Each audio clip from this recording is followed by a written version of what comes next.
weather here can be quite unpredictable. If it's windy outside, the road can be buried in a matter of minutes. Imagine coming home from a long day of work just to see that you have many more hours of snow plowing to do. It's obvious that something must be done. This something is an autonomous snowblower. She has not one, not two, not only three, but 4 motors. It's even a hybrid.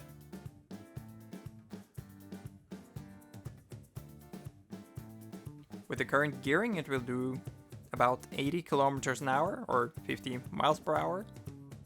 It's set to operate fully autonomously, though the software for that is not ready yet.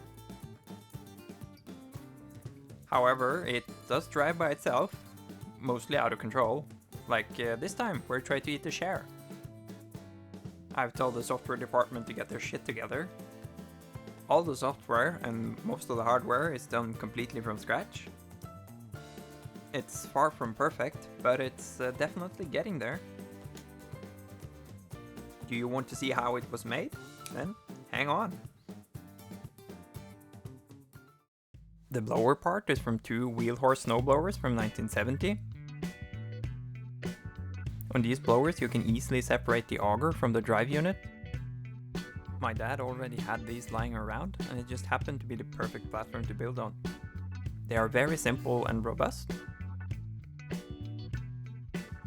The blowers were completely stripped down and repainted.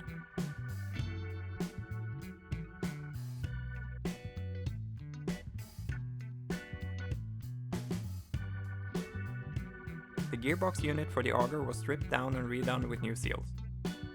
The entire assembly was first modeled in 3D CAD software to make sure the placement of the motor would be correct for the belt drive. Here I'm cutting the pieces based on the model and welding them together.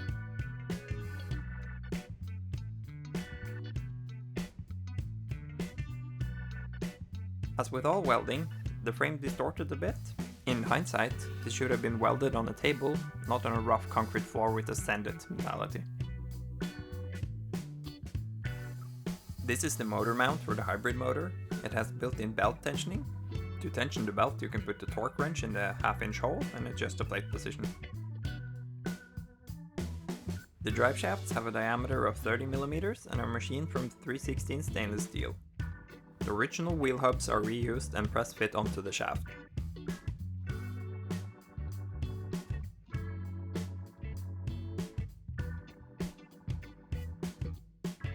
This is a mock-up of the drive motors and chain on the rear frame. To tension the belts for the auger, I've used 2 types of tensioners. This automatic one from some Chrysler and a manual one from a BMW for the shorter belt. On the automatic one, the wheel was replaced with one more suitable for a wheel belt. No one saw that. This is the manual tensioner. This can also be set using a torque wrench or some good intuition. Here the frame is getting an acid wash followed by a matte black paint job. It's coming along. The post you can see on the left here will be the mount for the electrical cabinet. These are battery mounts for the high voltage system. To keep the cost and complexity down, it uses standard 12V AGM motorcycle batteries connected in series. 1 battery for the low voltage bus and 5 for the high voltage bus. The switches you see on the side here are main power disconnects for both the 12V and the high voltage.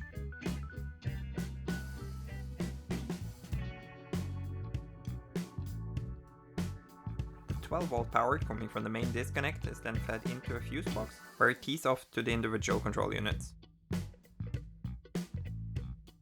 All these cables are custom made to length and terminated.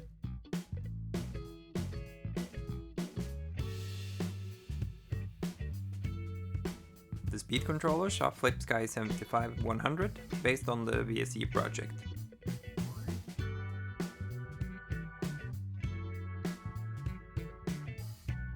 It also needs a shiny exhaust. How about a 2-inch 304 stainless steel tip?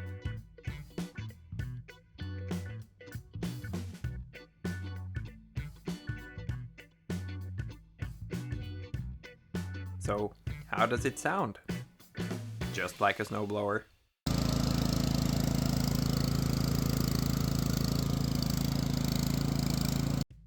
Here the radio and the main control unit is being mounted.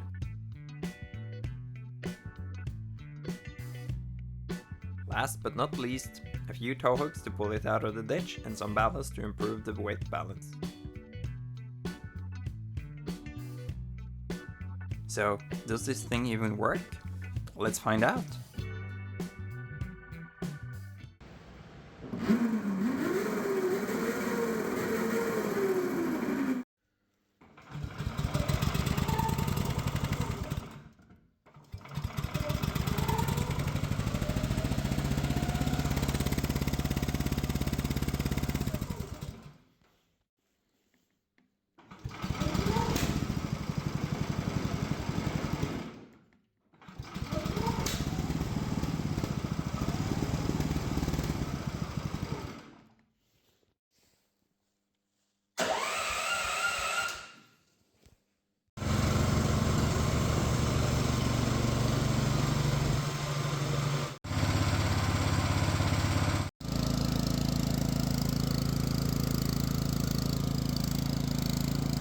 As with any good build, the first time you start it, something comes flying off. This time it was the motor pulley. I should have probably not trusted the manufacturer to tighten that one. Luckily, no damage.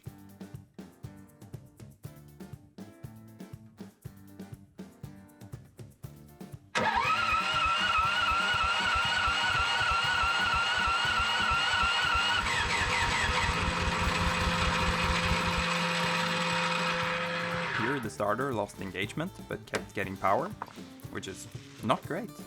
The choke is still manual, I just haven't gotten around to connecting it yet.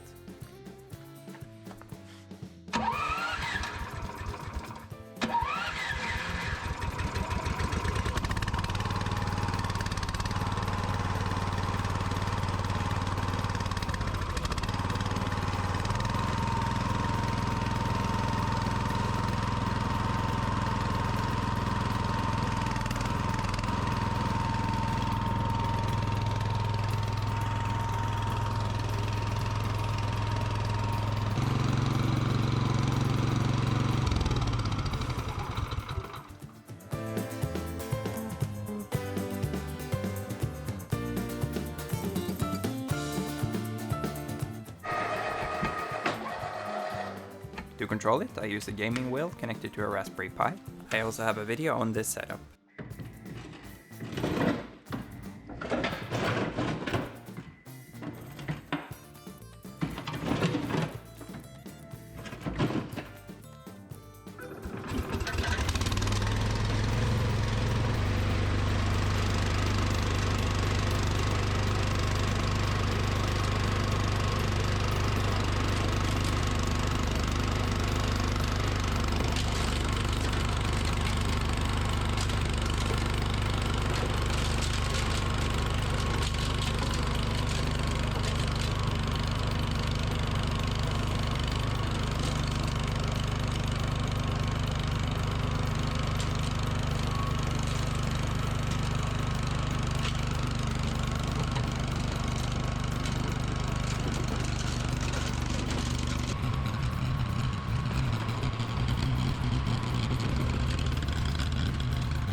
As you can tell, it's still a bit temperamental. Here the radio ECU decided to stop forwarding the messages to the CAN network.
It also does great wheelies.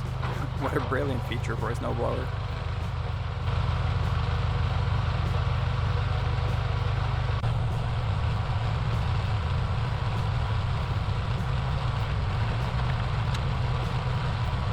And finally, one of the motor controllers gave up.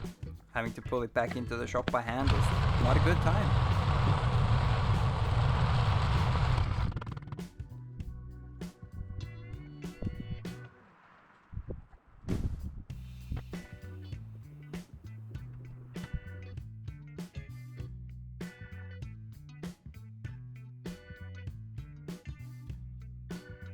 The shots you've seen so far, I was using the gaming wheel to control it.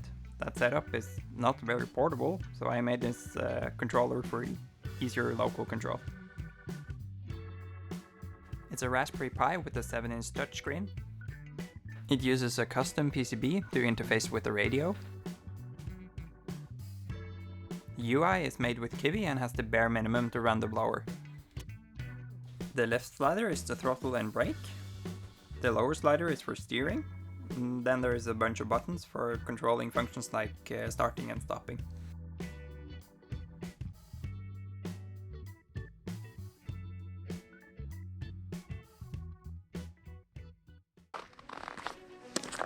So now we're back outside. The sun is shining and we're as hopeful as ever. The temperature is -10 Celsius.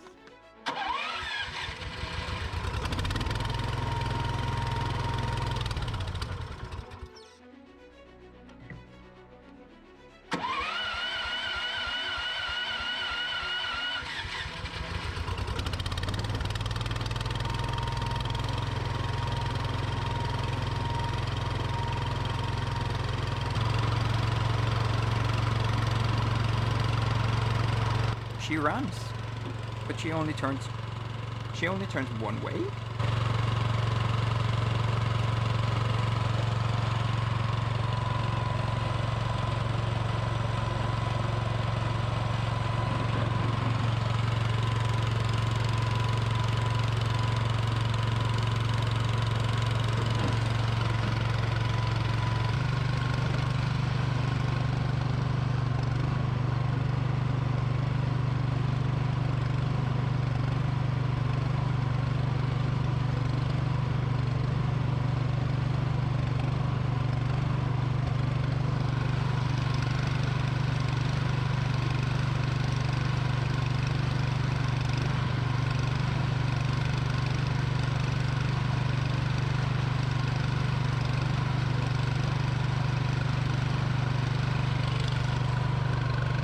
After fiddling with it for a while, it still only turns one way.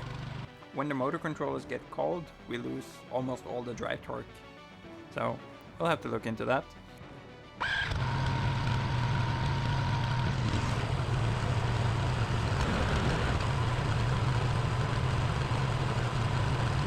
You know what? I give up. Here are some beauty shots for your enjoyment. She might not drive that well right now, but look at her. She looks great.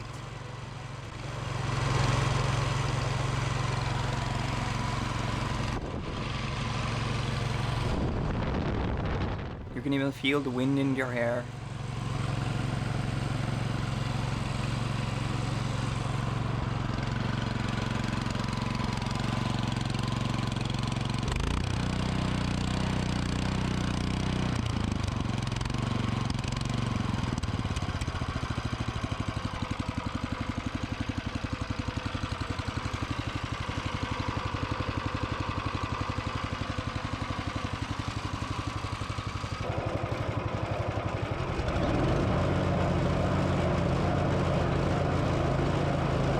There are still a few things missing. The spouts are now zip-tied in the fixed position. I also have an air horn that needs mounting, as well as the RGB warning lights that I made in another video. If you stayed this long into the video, thank you so much. Don't forget to leave a like and subscribe if you want to see more of this madness.